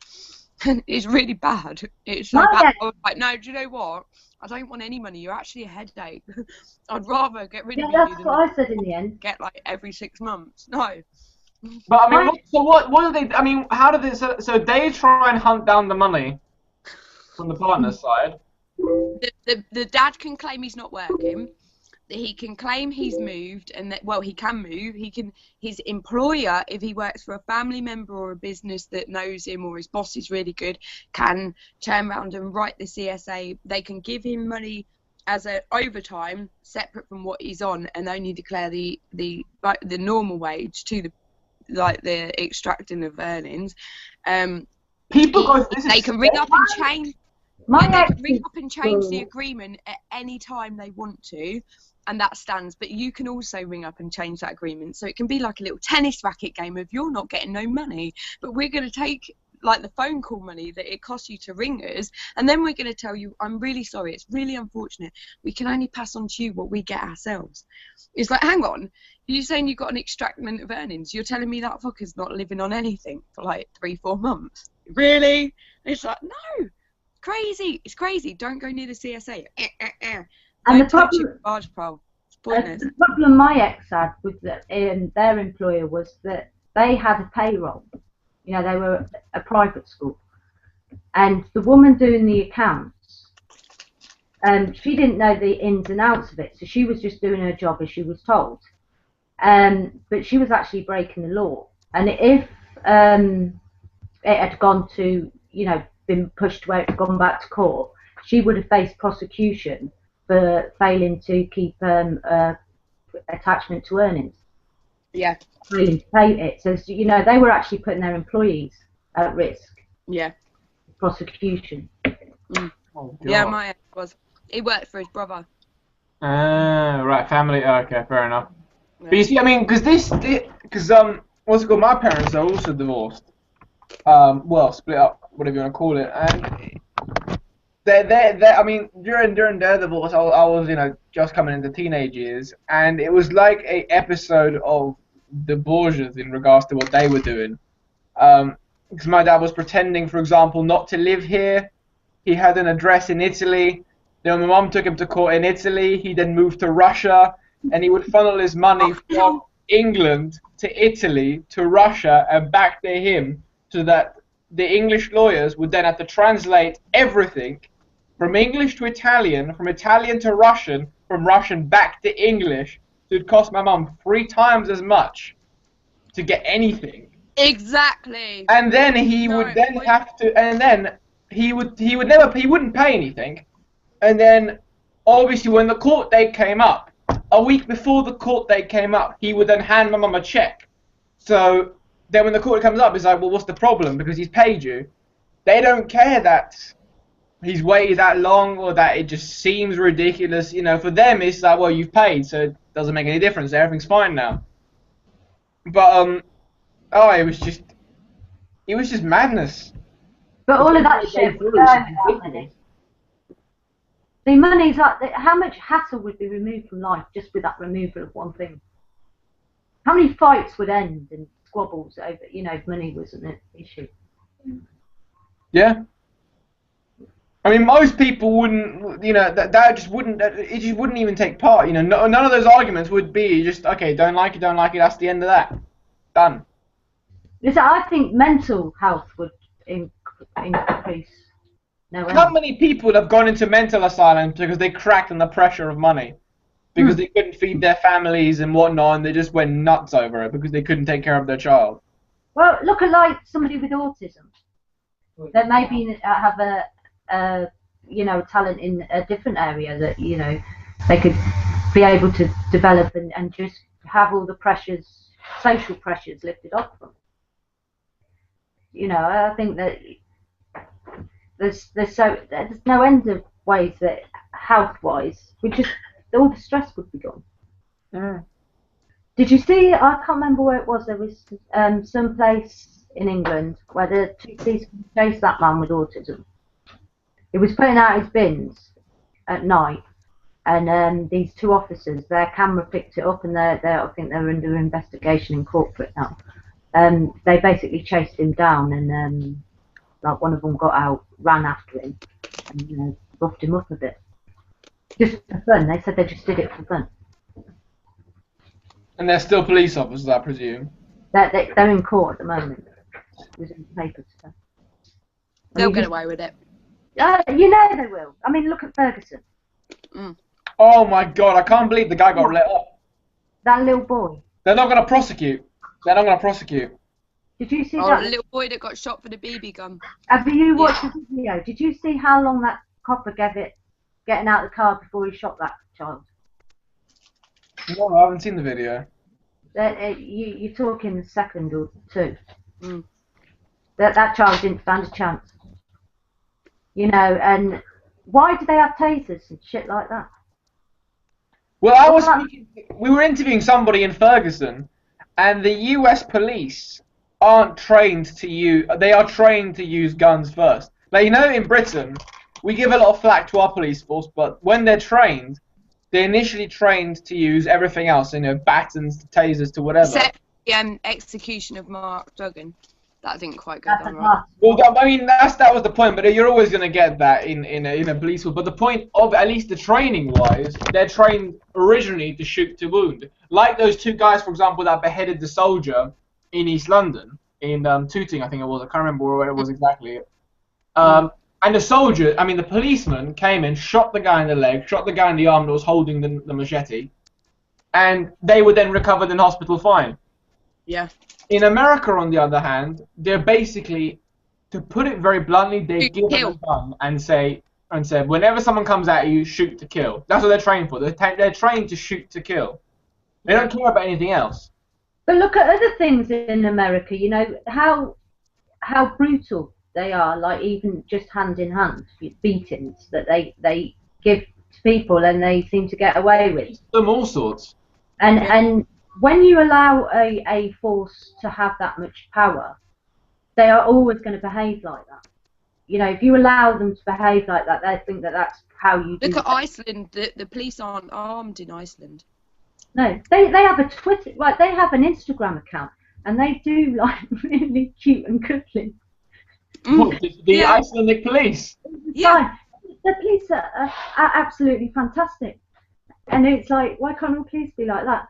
Because I think that you see them all selfieing and posing. We do need people to look after us, to stop burglars, and to have cats down from trees and things like that. We need nice. But you'll find as a collective that we will then become that community that helps our police force. When our police force becomes become constables again, and become people who protect the public, not people who protect the corporations. Right now, they're not police, they're terrorists. I mean, if you think about the history of the police force, it's exactly what you said. It's actually quite sad if you think about what it's become and what it used to be. I mean, when the Metropolitan Police Force was first set up, London was rife with corporate gangs, criminal gangs, prostitution. London was to put it very bluntly, it was a horrible place to live. because of all the amount of corruption. And the Metropolitan Police was set up by a group of guys, you know, with the support of the government, that wanted to clean things up. And more often than not, the police constables at the time would always be helped by the community. It would be one constable and helped by 100 volunteers from the community that would come towards themselves, because they were doing a duty for them. You know, they were stopping the minority in society that were killing, creating gangs, you know, dealing all this stuff. They were stopping that minority from hurting the rest of society. He said now it's become more of a, let's just control society and keep it for the corporations. They're doing the opposite. They're protecting the minority against the majority. Then going out That's like a public information video from like the 50s, 40s, something like that, and it's got this Bobby walking down the street, and it's like, oh, telling his role in the community. One of them was like, you could ask him to fill out your benefit form. And he would help people in that way. And when I was a kid, I got arrested quite a lot because I was a little sober. And I lived in a city, so I was quite used to dealing with inner city cops. And then when I was older, I was in a village, and I was at a house that got busted. And this one Bobby come in, was the village Bobby, and he knew everyone there because he was like an old-fashioned Bobby, and he really helped those people and worked with them, whereas the people that were with him and from out of town, they were a bit more gun-ho and things like that. But it just goes to show that, you know, we might be anti-police in a way that we are anti, you know, like them protecting corporate interests and suppressing us, but the actual oath of serving and protecting the people, and, you know, there are bad people that will do bad things and protecting us from that, we all agree with. We're not against that. And most police officers say that's why they join the force. They say that they want to help people. So it's getting back to remembering why you wanted to join the police force. And actually, why you came in there in the first place. Yeah, and not just listening to when the police force sold their soul to the devil. Yeah, but the thing is, they have a training program, and they're told that this form has to be filled out because of this and this and this, and some can say, well, it's their job to find out if what they're being told is true or not, and the reasoning behind what they're being told. But, you know, we can all be a bit green around the gills and just do our job because we're told to do it. You know, it's education, really. And I think that they're we're indoctrinated at such a young age to do what authorities tell us, that by the time they come out of education and go into the police force and become trained, it's become second nature. And it's like going against your nature. But the problem with being anti-police is I don't think you should be anti-police in any sense. Because there are policemen, you know, being a policeman is just somebody that, you know, you're just wearing a uniform. That's it. There are people that are good in the police. We have some good MPs out there as well. We have some good policemen, don't we, P? There's Stuart and Ricky. Ricky's not quite as good as Stuart, and I do tell him that all the time. But we have policemen, and we have our own personal liaison ones that sort of attach themselves, because there are always liaisons, but liaisons are actually put a lot of the time with certain activists that tend to go to more rallies and stuff, more marches rather than direct action like Occupy, because they can't infiltrate Occupy. But in the marches, you'll see them hanging around. And me and P get the same too every time, and they kind of just hang around us the whole. And every time we have banter with them and everything. And she's walking along, and I'm like, P, man, what are you doing? She's like, I'm smoking. And it's like, and this police officer's there, and she's like, why don't you ever have a smoke? Don't you think it'd chill you out sometime? And they just leave us alone. They leave us alone all the time. The one in my area, we get him holding flags, banners. We're like, you're going on Facebook, man. You're going on Facebook. And there are still good ones. There are. If you can, if they can deal with the fact that they're not going to hear any of the seedy, underhanded little plans that activists make, that the little, you know, plots that we make to get our little, you know, events going, and they understand, and then we understand the fact that they have to ask. That's all we need to do. And then they have to play their part. It's all part of the game, isn't it? They have to do it. Yeah, well, I'm hoping that with the cuts to the police force, that more will start questioning things. I would like to see the police strike for the first time, actually. Because they're going to lose. Yeah. Is it 1 in 6 police officers are going to lose? They'll just bring in the army. Yeah, they would. To govern the streets of London, to govern the streets of England, and that will be an interesting time. And that shit, they sack the firefighters. You'd think they'd bring in the army for that, wouldn't you? But no, it's all right. As somebody who does not live in London, right, and thinking about living in London, it scares the hell out of me to think that they would close that many fire stations because you don't get anywhere quick in London. Well, not only that, when you think about firefighters and their roles that they play in flood as well, and the floods that we're going to be expecting in the coming years, would you not think they're going to double things like firefighters for saving people? Well, you know, it's the one thing that I always think is a contradiction, and going back to the original, you know, Theresa May, is that she's going on about us being under the biggest fear since 9/11, you know, the biggest threat. Ooh, you know, we should be really scared. But them terrorists everywhere. But London has closed loads of fire stations, so if there ever was a 9/11 in London, it wouldn't be able to handle it because they've got rid of they've destroyed their hospitals and they've got rid of their fire services. So yeah, most of the hospitals down here are going. Yeah, so you know, if I thought there was going to be a big terror attack in London, I would make sure that my hospital and emergency services were top notch to handle any such threat. So they can't think that much of a threat. Oh yeah, they are. For me, that's a ploy. That's a plan to make those services become privatized. Because what's going to happen is once there is a big whatever it's going to be in London, the fire services are going to buckle, the ambulances are going to buckle, and then G4S are going to swoop in, and another one like that. And then they're going to be like, see, the private sector can do it better. Let's sell off the fire service. G4S won't do it better. G4S will really fuck it up. Just like the Olympics. No, I'm just saying that that's what the government will say. Once they fuck up, once the government fucks up because there aren't enough firefighters, yeah, then they're going to say, oh, we need to sell it to the private corporations. They obviously can do it better because look at what kind of a job the government. What I can say is, like, think of 7-Eleven and imagine if G4S were in charge of sorting that little mess out, because I'm thinking prison where they lost their keys, you know, the Olympics, they just couldn't get right.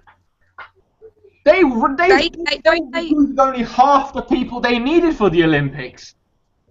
Yeah. Yeah. The rest, they just got, you know, at G4S were hiring people just straight off the street. Would you like to be a bodyguard for the Olympics? Yeah.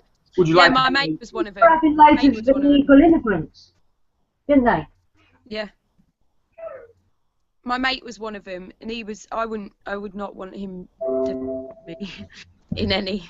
I would more likely be to defend him. Do you know what I mean? I'm like, why are you doing that? And he's like, so I can watch the Olympics. He ain't giving a shit about anyone fucking security or nothing. A lot of them would be there simply to watch the Olympics. They're gonna their spinsters would be going as soon as anything went wrong. Not equipped at all. I think that was one of the most relaxed security that any Olympic has ever had. For that, I think that was an absolute joke. Whoa, it's a good luck them terrorists weren't around. Yeah, they kind of missed their opportunity there, really. Well, that's the thing, right? I'm not being funny. If there was any real terrorists, the last World Cup and the Olympics and God knows what else would have all been it by now. Do you know what I mean? Why would they wait till afterwards? Let's be honest, if you're a terrorist, you know exactly me, courteous saying, well, let them finish their Olympics, then we'll terrorize them. Yeah. That's not really how Al-Qaeda or ISIS would really work. I mean, they'd do the opening ceremony, wouldn't they? Yeah. Well, you'd think they'd at least plan something and then have it busted, or something like that. Mm. They could have got away with it, easy. If there was a terror plot. There probably is now because we've helped slaughter thousands of people in countries abroad. You know, cause and effect. Kind of what goes around comes around. There's only so many times we can plagiarise these people, kill their mums and dads, and expect them to feel all jolly. And leave them with absolutely nothing before they sort of think, you know what, I might actually avenge my dad. Fuck these Wests.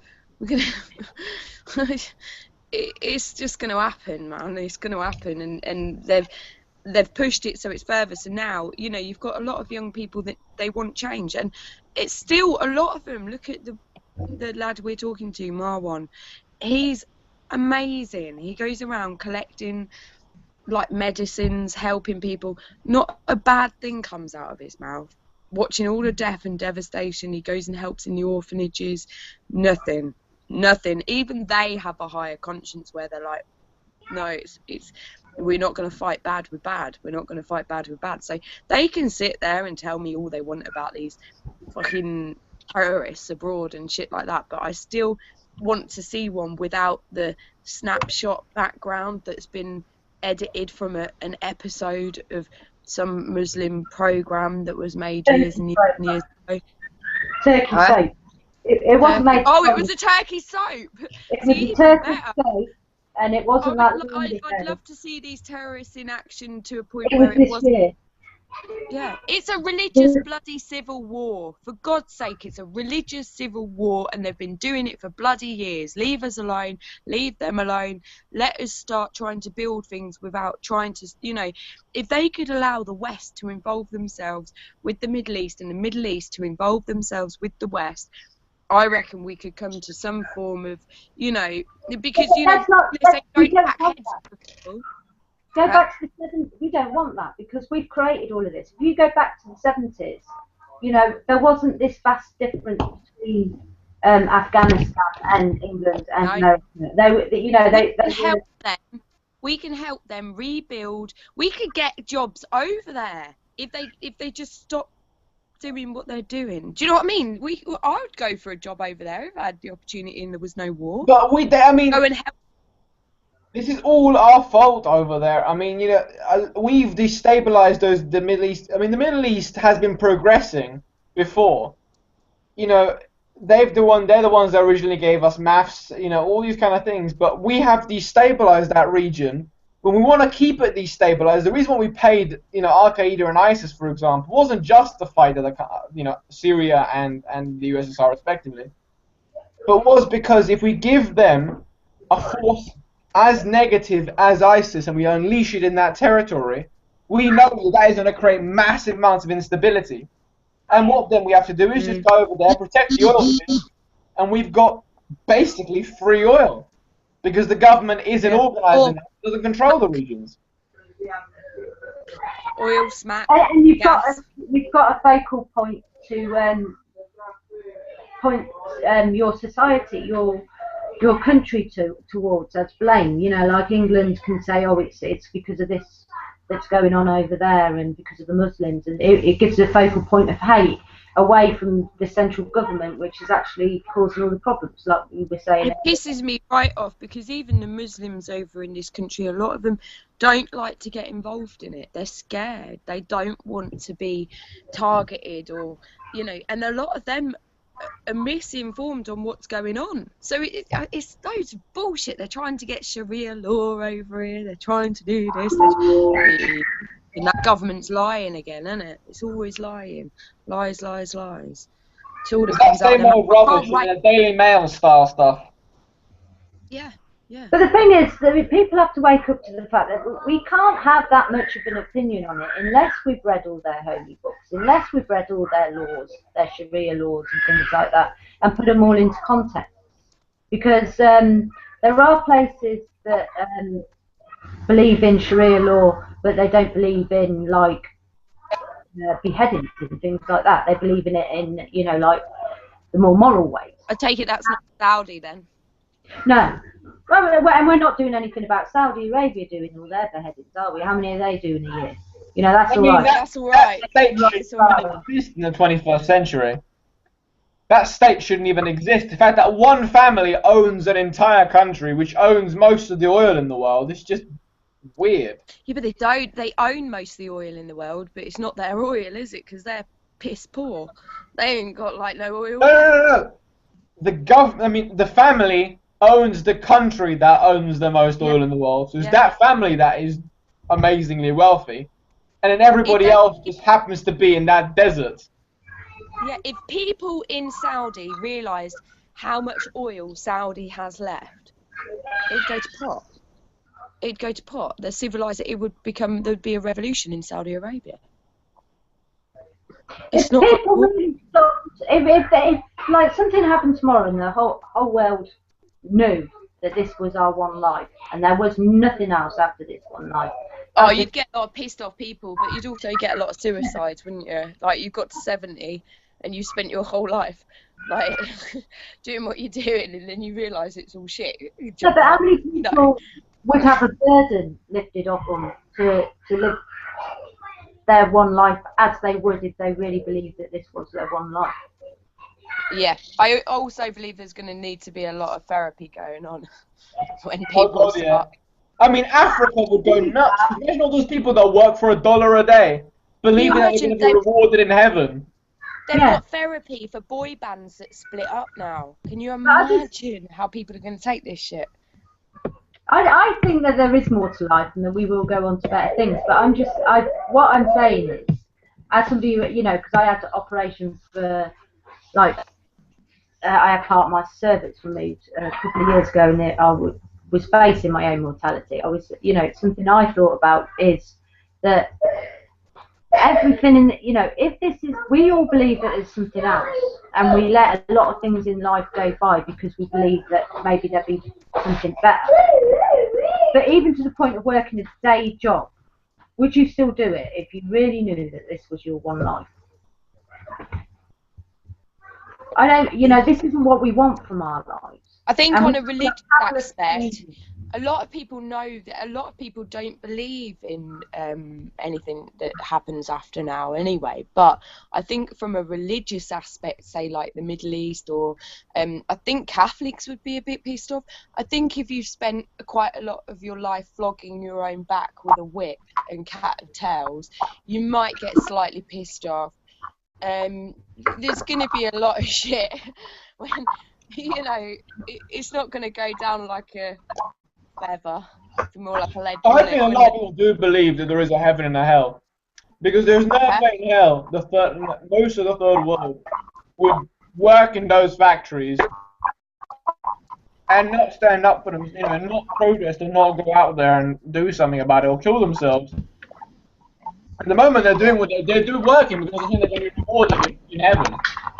But if that suddenly was ripped away from them, they'll just storm corporations' headquarters in those countries. If they die, so it'll be better for them than living that. They are built on religious values. The UK is built on materialistic values. But we need their religious values to live off the back of them as slaves, so that we, like the human caterpillar that we are, centipede, whatever, we also are slaves to the system, the consumer system. We are obviously live off the back of us. Do you know what I mean? It's just like a long thingy. They come to do it. Oh, what's happening? P, there's two of you. Yeah, no, because my laptop died.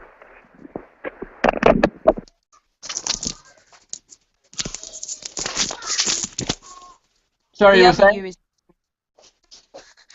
I don't like the other you. It's strange.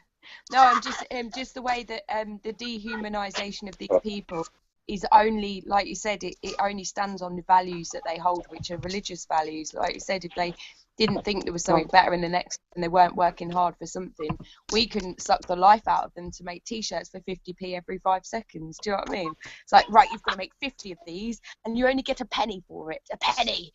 And it's like, now then you're going to go sell that for 20 quid to the person on the ship. Then that person on the ship's going to bang them out for $49.99 in Reebok shops. You know, they only get away with it because of the religion. It's all about way of manipulation. Religion is a form of manipulation, like any other. It's a form of control before laws came into being. You know, and religion is based on materialistic rubbish. I mean, look at the Pope. He's draped in gold. Churches are draped in gold. You know, the Pope Mobile is draped in gold, and yet they beg incredibly poor people, in some cases, to give donations in church. Yeah. And then you've got the Catholics, isn't it? Where you can commit a sin and now you can pay for it. Oh, that's been going Yeah, on the for a rich long folk. time. Oh, do you mind if I off your character? Yeah. Yeah. That was back Anyone in the ever day thought when that you one? had kings and queens, where if you killed, 100, if you killed 500 people and you crucified them all or burned them at the stake, you just go to the Pope, pay your 100 florins, and that'll be it. Yeah, or you get knighted. Yes, One or the other. But in some ways, it speaks volumes about like the. you get a coupon, buy one, get one free. Yeah. I think it speaks volumes about the human spirit, though, that they knew that one way that they can manipulate us was through our. Faith. I want to be good. You know, Yeah. our desire for goodness and our desire for niceties, really. That's what they exploited. Because I do think fundamentally the average person just wants a peaceful life.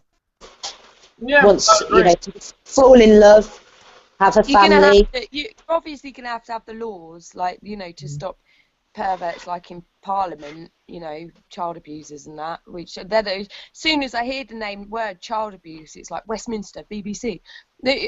You know, you sit there and you say, yeah, there's loads around and around, but what role models are they setting? When we're plugging this stuff, do we realise how many people are reading it and going, well, if they can do it, I can do it? It's all good. Well, the thing that concerns me is, like, they had that paedophile on Channel 4, I didn't watch it, but so half of Twitter's like agreeing, supporting him, saying he needs to get the help that he needs, and the other half is in uproar.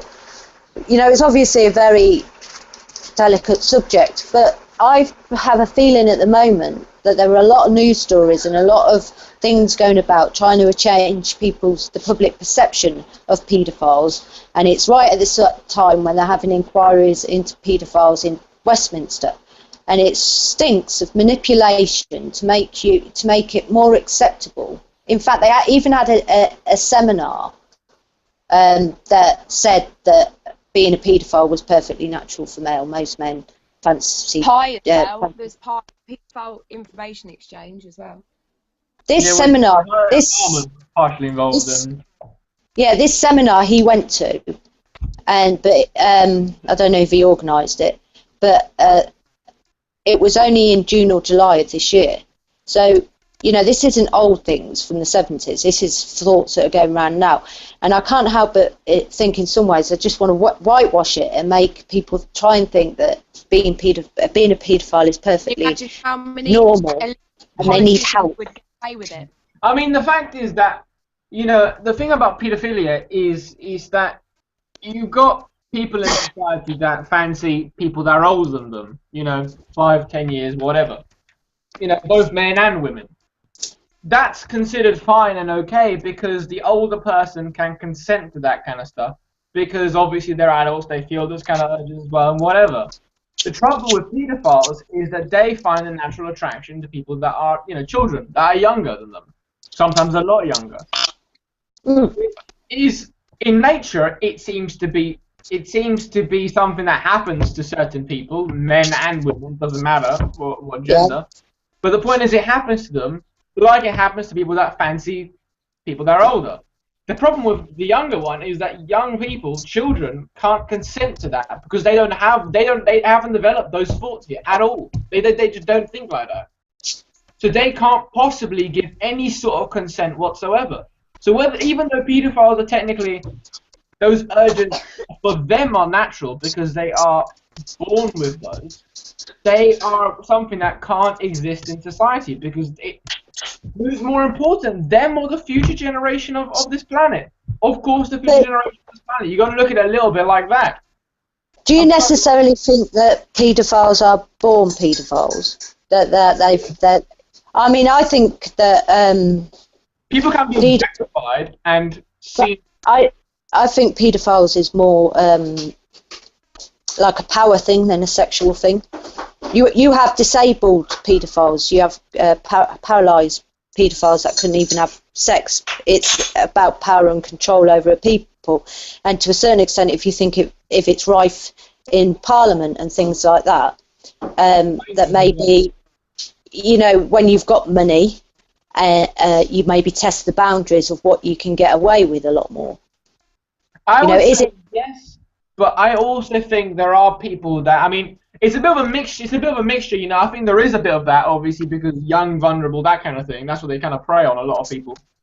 A lot of some bankers and politicians. I mean, some politicians are obviously very good, and there's no question of it. But there are some politicians that go in for the power aspect. There are some bankers that go in for the power aspect, and they're very, very sick individuals. That, as you said, once they have the money, they go for the next thing, which is, of course, power. Once you have money, you go for power.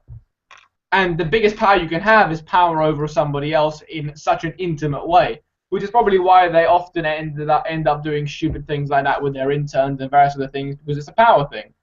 But I would say there are a lot of pedophiles that are naturally born with that disease change in their way